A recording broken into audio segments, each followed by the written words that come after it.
लाहौर के police station में दो खवातीन की पुरअसरार, जिनमें से एक का नाम अनमोल और एक का नाम आमना है। इन दोनों खवातीन की पुलिस स्टेशन में वाकया होती है। घर वालों को कितनी देर बाद इतला दी जाती है और उसके बाद बाकायदा तौर पर पुलिस की मौजूदगी में इनका पोस्टमार्टम करवाया जाता है। ना सिर्फ पोस्टमार्टम अपनी मौजूदगी में करवाया जाता है, बल्कि इन खाना बदोश दोनों खवातीन की जब तदफीन का अमल शुरू होता है तो पाक पतन जो कि इनका आबाई इलाका है वहां पर ले जाने के लिए पूरे प्रोटोकॉल में इन खवातीन के जिस्म को ले जाया जाता है और पुलिस की मौजूदगी में वहां पर ये लवाहिकीन पर प्रेशर दिया जाता है कि 3 घंटे के अंदर अंदर तदफीन का अमल शुरू करवाया जाए। जहां पर इन लड़कियों के घर वाले ये कहते हैं कि हमारे रिश्तेदारों ने आना है, हम सुबह 8 बजे अपनी दोनों इन बच्चियों की तदफीन का अमल शुरू करेंगे, लेकिन उसके बावजूद भी सुबह के 6 बजे इन दोनों लड़कियों के जिस्म के जो आखिरी रसूमात थी वो अदा की गई और बाकायदा जब इनके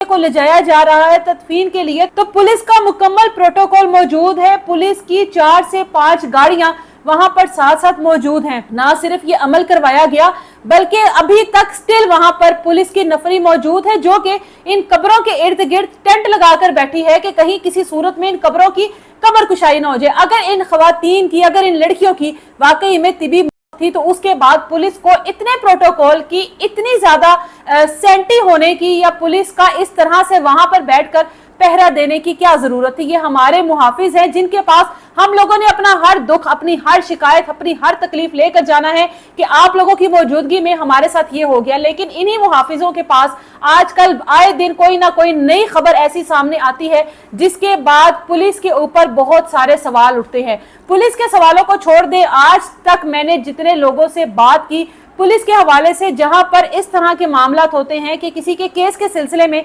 कोई रेड करनी हो तो हमेशा फैमिली ने यही कहा कि आप ही रेड करने के लिए पुलिस हमसे पैसे मांगती है, पुलिस का डाला जाना है, हमसे पेट्रोल के पैसे मांगे जाते हैं। पुलिस ने अगर किसी दूसरे शहर जाना हो तो हमसे बाकायदा तौर पर पैसे मांगे जाते हैं। लेकिन ये कैसा केस था जहां पर पुलिस की इतनी गाड़ियां गई लेकिन लवाहिकीन से 1 रुपया नहीं मांगा गया। एम्बुलेंस का किराया तक पुलिस ने खुद दिया और उसके बाद इतने शाहाना प्रोटोकॉल में 2 खाना बदोश लड़कियों की तदफीन की। आखिर उनके साथ पुलिस स्टेशन में ऐसा क्या हुआ? चोरी के मामलात में इन लड़कियों को पुलिस स्टेशन लेकर आया जाता है और इनकी तस्वीर आप लोग साथ साथ देख रहे हैं। जब इनकी तफ्तीश शुरू होती है तो वो एक पुलिस एहलकार कर रहा है, वहां पर कोई भी फीमेल पुलिस मौजूद नहीं है जो कि इनकी तफ्तीश करती है। 4 तारीख को इनको अरेस्ट किया जाता है और 5 तारीख को इनके घर वालों को बुलाया जाता है कि आपकी बेटियों को हम लोगों ने जेल मुंतकिल कर दिया, अब आप उनकी जमानत करवाएं। और एक गलत FIR उनके हाथ में थमा दी जाती है। जब घर वाले FIR देखते हैं तो कहा जाता है कि इसमें आमना और अनमोल का नाम ही नहीं है। उसके बाद पुलिस के 2 से 3 घंटे बाद दोबारा कॉल आती है और कहा जाता है कि आपकी बेटियां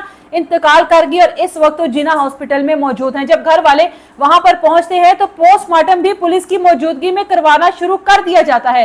गुस्ल भी उसी वक्त दिया जाता है, घर वालों को गुस्ल देने की भी इजाजत नहीं होती। और उसी रात प्रोटोकॉल में इन लड़कियों का जो तदफीन का अमल है वो शुरू करवाने के लिए पाकपतन ले जाया जाता है। रातों रात इतनी जल्दबाजी में इतना सब कुछ करना, पुलिस के अंदर इतना अच्छा रवैया, इतनी हमदर्द पुलिस हो गई इन खाना बदोशों की, ऐसा मुमकिन ही नहीं है। माजी में भी जाकर अगर देख लें, ये मुमकिन ही नहीं है कि पुलिस किसी खाना बदोश लड़कियों की तदफीन के अमल में इतने शहाना प्रोटोकॉल से जाए। यहाँ पर तो पुलिस के पास कोई अच्छे खानदान की कोई खवातीन या कोई और चले जाए तो पुलिस का रवैया देखने वाला होता है। इससे पहले कुछ दिन पहले जिस तरह से एक ASI का स्कैंडल सामने आया कि उसने लड़की के साथ ज्यादती की, उसी तरह से उन्हीं 2 से 3 दिन गुजरने के बाद ये केस सामने आ गया। लेकिन इसके बावजूद भी अभी तक तमाम अफसरान जो हैं उनकी तरफ से खामोशी है और यही कहा जा रहा है कि इन लड़कियों के ऊपर कोई तशद्दुद नहीं हुआ, बल्कि ये दोनों लड़कियां आपस में ननद और भाभी थी और इसके साथ साथ ये दोनों कजन भी थी। इन दोनों लड़कियों की, एक की वालदा और दूसरी की खाला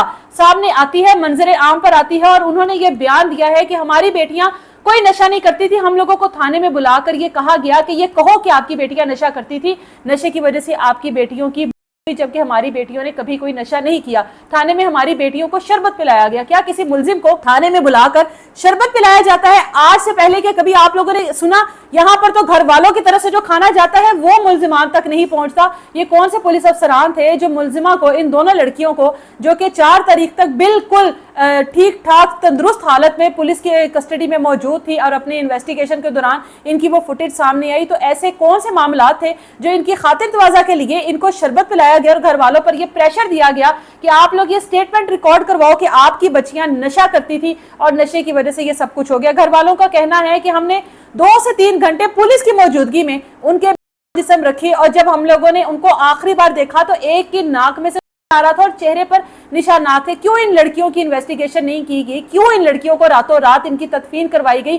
क्यों पुलिस ने इस तरीके से प्रोटोकॉल दिया और क्यों स्टिल अब तक पुलिस वहां पर मौजूद है, पहरा दे रही है कि कहीं ना कहीं कोई मामला बिगड़ ना जाए? आखिर थाने में इन दोनों कजनों के साथ एक ही टाइम पर ऐसा क्या हुआ? दोनों की एक ही टाइम पर इस तरह से तिबी कैसे हुई? और अगर वाकई में मंशियात के ज्यादा इस्तेमाल से इन लड़कियों का इंतकाल हुआ तो पुलिस की मौजूदगी में इन लड़कियों तक मंशियात कैसे पहुंची? क्योंकि 4 तारीख को जब ये लड़कियां पुलिस की हिरासत में थी तब तक ये लड़कियां बिल्कुल ठीक थी, यकीनन इनकी तलाशी ली होगी, उसके बाद इनको हवालात में मुंतकिल किया होगा। और इस तरह से पुलिस की मौजूदगी में ये कह देना कि मंशियात का ज्यादा इस्तेमाल करने से इनकी होगी, तो वो मंशियात इन तक कैसे पहुंची? जो लड़कियां जिनके घर वाले ये चीख चीख के कह रहे हैं कि इनमें से एक लड़की की 4 माह की बच्ची है और दोनों में से कोई एक भी मंशियात की आदी नहीं थी और ये खाना बदोश लोग हैं, तो किस तरह से पुलिस ने इनके ऊपर मंशियात का ये केस डाल दिया कि उसकी ज्यादती की वजह से इंतकाल हो गया? और ऐसी कौन सी मंशियात थी जिसके बाइस इस्तेमाल करने से दोनों की एक ही वक्त में जान चली गई? बहुत सारे सवालात हैं उस केस में भी जहां पर उस बच्ची जो कि एक भीख मांगने वाली बच्ची थी उसके साथ ये क्या हुआ और उसके बाद इन दोनों का एक ही टाइम पर इस दुनिया से रुखसत होना पुलिस की मौजूदगी में, और उसके बाद ऐसा शहाना प्रोटोकॉल कि जिसके बाद इनकी तदफीन का अमल हो, ऐसा सब कुछ क्यों हुआ? अगर अब भी इनके जवाब ना मिले तो उसके बाद आप या हम में से कोई वहां पर मौजूद होगा, हमारा कोई खानदान का, हमारी कोई फैमिली की बच्ची वहां पर मौजूद होगी जिसके बारे में हम लोग इसी तरह से खबर सुन रहे होंगे और दे रहे होंगे। यहाँ पर मुआशरे का, यहाँ पर रियासत का और यहाँ पर इदारों का काम है कि आगे बढ़कर देखें कि इस मामले में क्या हुआ। कब तक आप अपने इदारों को बचाते रहेंगे? कब तक आप अपने इदारों की रिप्यूट को बचाते रहेंगे? और एक आम जो शहरी है, जो आम लोग हैं, जो आपकी दाद रसी के लिए वहां पर जाते हैं, जो वहां पर आप लोगों की हमदर्दी लेने के लिए, आप लोगों से तहफ़्फ़ुज़ लेने के लिए जाते हैं, उनके साथ इस तरह का सलूक आखिर आप लोग कब तक करते रहेंगे? कब तक अपनी इस इज्जत को, अपनी इस वर्दी को, अपने इस इदारे को बचाते रहेंगे? कमेंट सेक्शन में अपनी राय का इजहार जरूर कीजिएगा।